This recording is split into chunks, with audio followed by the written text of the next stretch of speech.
రద్దు చేయాలి.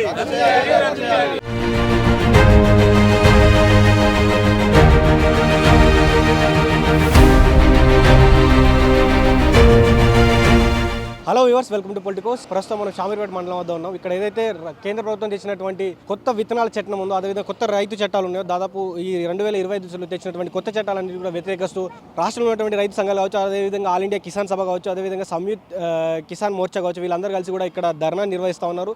అదేవిధంగా ఇక్కడ ఏవైతే వచ్చినటువంటి బిల్లును సంబంధించినటువంటి కూడా ఆ పేపర్లన్నీ కూడా దగ్ధం చేశారు. సో వారు ఎందుకు అసలు ఈ చట్టానికి వ్యతిరేకంగా ఉన్నారు, సో వారికి రైతులకు ఎలాంటి నష్టం జరుగుతూ ఉంది, సో వారు ఎలాంటి డిమాండ్లు చేస్తున్నారో వారి మాటలను అడిగి తెలుసుకుందాం ఇక్కడ ఉన్నటువంటి రైతు నాయకులను. చెప్పండి, అసలు ఎందుకు ఈ బిల్లును మీరు తగలబెట్టడం జరిగింది? అసలు ఈ బిల్లు వల్ల రైతులకు కావచ్చు, ఇటు రైతులు ఎవరైతే ఉన్నారో వారికి వచ్చేటువంటి నష్టం ఏమంటారు? నా పేరు డీజీ నరేందర్ ప్రసాద్. తెలంగాణ రాష్ట్ర రైతు సంఘం ఆల్ ఇండియా కిసాన్ సభ ఏదైతే ఉందో తెలంగాణ రాష్ట్ర కోశాధికారిని, రాష్ట్ర ఆఫీస్ బేరర్ని. ఈరోజు విత్తన ముసాయిదా చట్టం 2025ను 1966 చట్టాన్ని సవరిస్తూ 2025 చట్టం తీసుకురావడానికి కేంద్ర ప్రభుత్వం రాష్ట్ర ప్రభుత్వాలకు పంపించడం జరిగింది. దాంట్లో భాగంగానే స్టేక్ హోల్డర్స్ ఎవరైతే ఉన్నారో, రైతులు, విత్తన ఉత్పత్తిదారులు, విత్తన సమీకరణ చేసేవాళ్ళు, శాస్త్రవేత్తలు, అదేవిధంగా యూనివర్సిటీకి సంబంధించిన ప్రొఫెసర్లతోటి మన ప్రొఫెసర్ జయశంకర్ యూనివర్సిటీలో ఒక ఆడిటోరియంలో మీటింగ్ సమగ్రంగా చర్చ చేయడం జరిగింది. దాంట్లో చర్చ చేసినాం. దాని తర్వాత మన వ్యవసాయ కమిషన్ ఏదైతే ఉందో, తెలంగాణ రాష్ట్ర వ్యవసాయ కమిషన్, మన కోదండరెడ్డి గారి అధ్యక్షతన అందరు స్టేక్ హోల్డర్స్ తోటి బూర్గుల రామకృష్ణారెడ్డి భవన్లో కూడా విత్తన బిల్లుపై చర్చించడం జరిగింది. ఈ చట్టం ఏదైతే ఉందో, ఈ విధానాలు రైతులకు కంప్లీట్గా లాభదాయకంగా లేకుండా కేవలం బిల్లు తీసుకొచ్చే ముఖ్య ఉద్దేశం విదేశీ విత్తనాలను భారతదేశంలోకి స్వాగతించడం మాత్రమేనని అర్థమవుతుంది. అదేవిధంగా రాష్ట్రాల ప్రతిపత్తిని కోల్పోయే విధంగా ఈ చట్టాలు ఉన్నాయి. అందులో ఒక్కొక్క షెడ్యూల్ కానీ ఆ విభజించిన భాగాలలో క్లుప్తంగా సమీక్షించిన సందర్భంలో ముక్త కంఠంతో అందరూ రైతులకు ఎక్కడ కూడా ప్రయోజనం కలిగే విధంగా కానీ, లాభాలు కలిగే విధంగా కానీ ఈ 75 సంవత్సరాలు రాజ్యాంగం అమలు జరిగి, అదేవిధంగా 78 సంవత్సరాలు స్వాతంత్రం వచ్చి ఇంకా కూడా రైతు శ్రమకు లాభం జరిగే విధంగా ఎక్కడ కూడా ప్రభుత్వాలు తీసుకోలేని పరిస్థితి ఉంది. ఒకప్పుడు విత్తనాలంటే వాళ్ళు పండిన పంటలోంచి మాత్రమే వాటిని ఒక దగ్గర ప్రాసెస్ చేసి గ్రేడింగ్ చేసి అదే విత్తనాలు మళ్ళీ వాడే పరిస్థితి ఉంటుండే.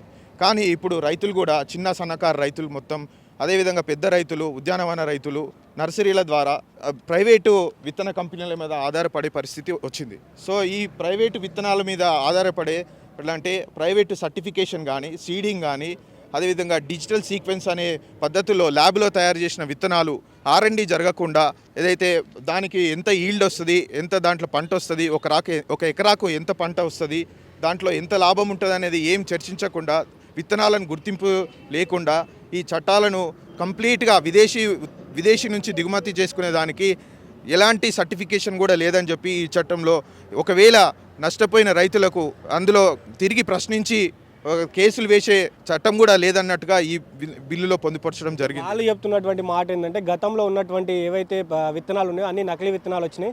సో ఇప్పుడు రైతులకు లాభం చేకూరే విధంగా బయట నుంచి విత్తనాలు తెప్పిస్తున్నాం. సో రైతులకు మంచి చేసే పనే కదా, దీన్ని ఎందుకు వ్యతిరేకిస్తున్నారు అంటున్నారు. అవును, అది మాటలకు మాత్రమే పరిమితంగా ఉంది. స్ప్యూరియస్ సీడ్ మీరు ఏదైతే అడిగిర్రో, స్ప్యూరియస్ సీడ్ అంటే నకిలీ విత్తనాలను ఎలా గుర్తిస్తారు, ఎవరి ద్వారా గుర్తిస్తారు? అది కేంద్ర ప్రభుత్వం ఆధీనంలో ఉంటుందా, రాష్ట్ర ప్రభుత్వం ఆధీనంలో ఉంటుందా? ఇది ఒక ప్రోడక్ట్ కాదు. విత్తనం అంటే సమశీతోష్ణాల పరిస్థితులను బట్టి, భూములను బట్టి, నేలలను బట్టి, అక్కడ ఉన్న నీటిని బట్టి ఆధారంగా ఆ పంటలు మొలకెత్తే అవకాశం ఉంటుంది. కానీ విదేశాల నుంచి దిగుమతి చేసుకునే విత్తనాలకు దాని యొక్క ప్రాధాన్యత, దాని యొక్క ముఖ్యమైన ఏదైతే విత్తన లక్షణం ఉందో దాన్ని ఇక్కడ మనం విదేశీ విత్తనాలను డైరెక్ట్గా ఇక్కడ వేస్తే ఆ ఈల్డ్ వస్తుందా, పంట వస్తుందా లేదా అనేది జరగదు.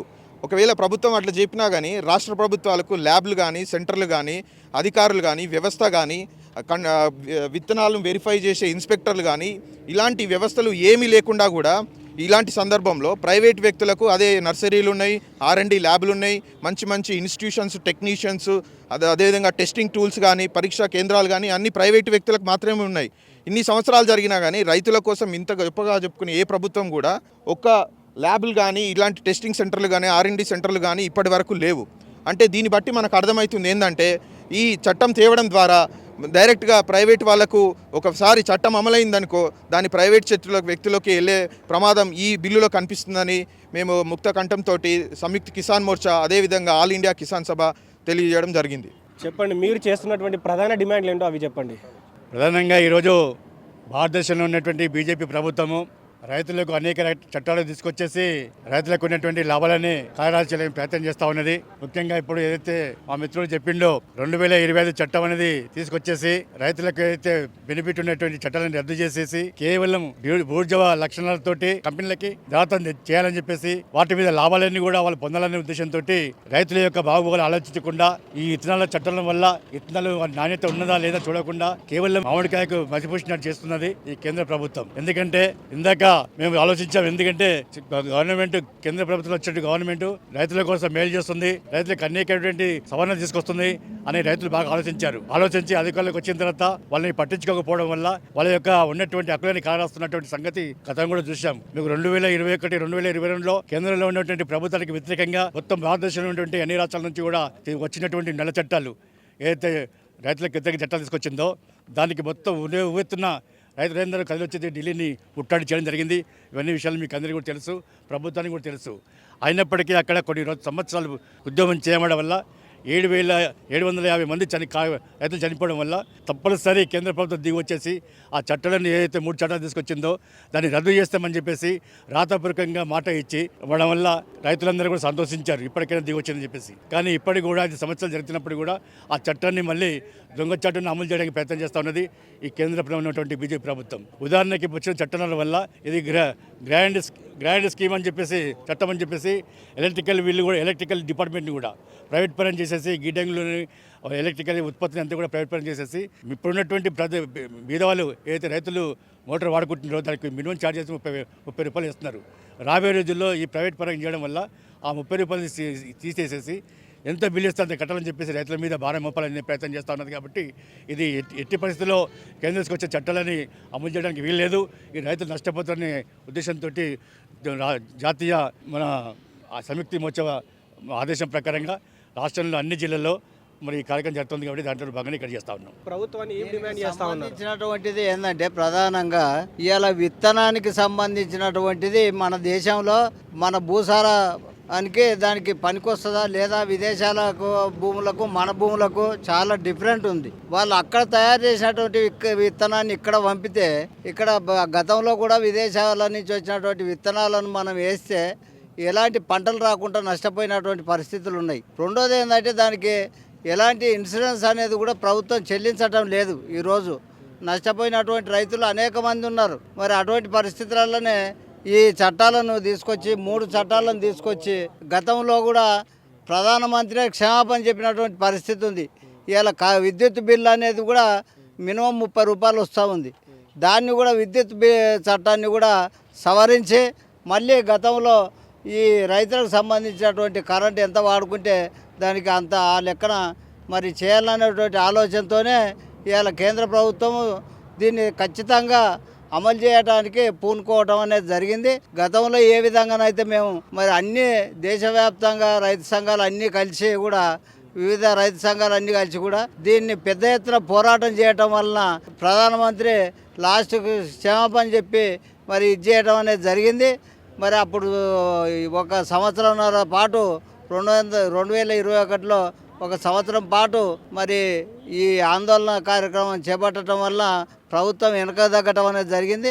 మరి ఈరోజు మళ్ళీ దాన్నే ముందుకు తీసుకురావడం అనేది జరుగుతూ ఉంది. కాబట్టి దీనికి వ్యతిరేకంగా మేడ్చల్ జిల్లా నాయకులందరం కలిసి మరి ఇక్కడ ఈ కార్యక్రమం జాతీయ రహదారి పక్కన మేడ్చల్ శామర్పేట మండలం కార్యాలయం వద్ద జాతీయ రోడ్ పక్కనే ఉంది కాబట్టి ఇక్కడ చేసి దీన్ని నిరసన తెలియాలనేటువంటి ఉద్దేశంతో ఈ కార్యక్రమం చేయటం అనేది జరిగింది. నా పేరు డీజీ సాయిల్ గౌడ్, తెలంగాణ రాష్ట్ర రైతు సంఘం ఉపాధ్యక్షుడిని, రాష్ట్ర కౌన్సిల్ సభ్యుడిని. ప్రధానంగా అన్నం పెట్టే రైతు ఈరోజు మనం అన్నం తింటున్నామంటే రైతు లేని రాజ్యం లేదంటారు. మా రైతు లేని రాజ్యానికి సంబంధించి ఇప్పుడు రైతు పండించే పంటకు ఒకవైపు గిట్టుబాటు ధర లేదు, ఇంకొక వైపు మరి చట్టాలు రావడం వల్ల రైతులు ఇంకా తీవ్ర ఇబ్బందులకు గురయ్యే పరిస్థితి ఉంది. కాబట్టి దీంట్లో మేధావులందరూ ఆలోచించి దీని మీద సీరియస్గా చర్చ జరిపారు. తెలంగాణలో కాకుండా భారతదేశం మొత్తం రైతు సంఘాలన్నీ ఐక్యమై ఈ చట్టానికి వ్యతిరేకంగా నిరసన కార్యక్రమాలు తెలియజేస్తూ ఉన్నాం. భవిష్యత్తులో నిజంగా ఇంతకుముందు మన నాయకులు చెప్పినట్టుగా అనేక రైతు వ్యతిరేక చట్టాలు తెచ్చిన చరిత్ర మోడీ ప్రభుత్వానికి ఉంది. కేంద్ర ప్రభుత్వం బీజేపీ ప్రభుత్వం తక్షణమే రైతు వ్యతిరేక చట్టాలను రద్దు చేయాల్సిందే. అదేవిధంగా ఇప్పుడు వచ్చినటువంటి ఈ సమస్యకు సంబంధించి విత్తనాలకు సంబంధించి కూడా తక్షణము దీని మీద లోతైన పరిశోధన జరపాలి. నిజంగా దానికి సంబంధించిన ఆల్టర్నేట్ లేదు. నిఘా విభాగం అనేది ఉంటుంది. ఏదైనా డిపార్ట్మెంట్ ఉంటే పోలీస్ డిపార్ట్మెంటు, అగ్రికల్చర్ డిపార్ట్మెంటు, ఉన్నాయి డిపార్ట్మెంట్లు.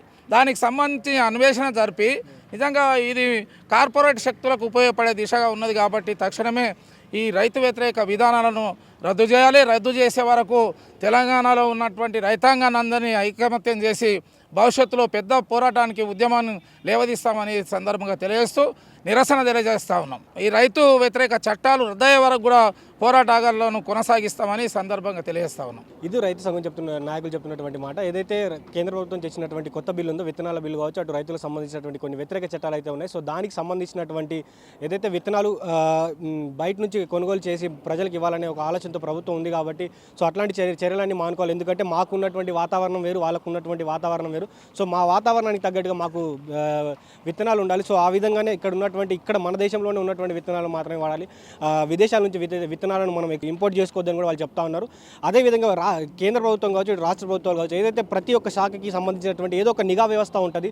అదేవిధంగా ఈ విత్తనాలకు సంబంధించిన కూడా ఏదో ఒక నిఘా వ్యవస్థను ఏర్పాటు చేయాలి. ఎందుకంటే అనవసరమైన వాటికి కూడా నిఘా వ్యవస్థను ఏర్పాటు చేసి ఏదైతే శాఖలు ఉంటే అనవసరమైన శాఖలన్నిటి కూడా ఏదేదో పనులు చేస్తూ ఉంటారు, అనవసరమైన ఆఫీసర్స్ని పెడతా ఉంటారు. అదే కానీ ఎవరైతే రైతులు దేశానికి అన్నం పెట్టి రైతుల కోసం మాత్రం ఎలాంటి ఒక చట్టాన్ని తీసుకురారు, ఎలాంటి ఒక నిఘా వ్యవస్థను పెట్టి రైతులకు జరుగుతున్నటువంటి అన్యాయం కోసం కూడా ఏ ప్రభుత్వం పోరాడదు.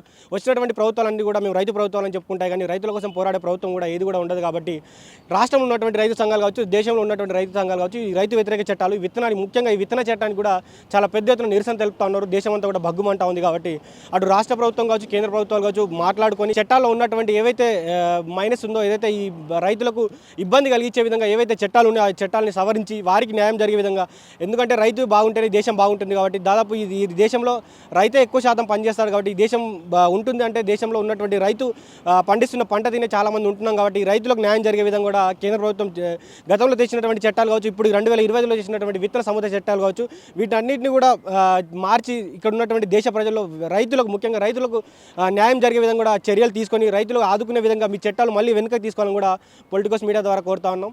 సో ఇది ఇప్పటివరకు update. Stay tune to Politicos media. This is Srikanth with video journalist Lokesh Goud from Shamirpet mandal, Hyderabad. Please subscribe to the channel and download the Politicos app from the links in the description.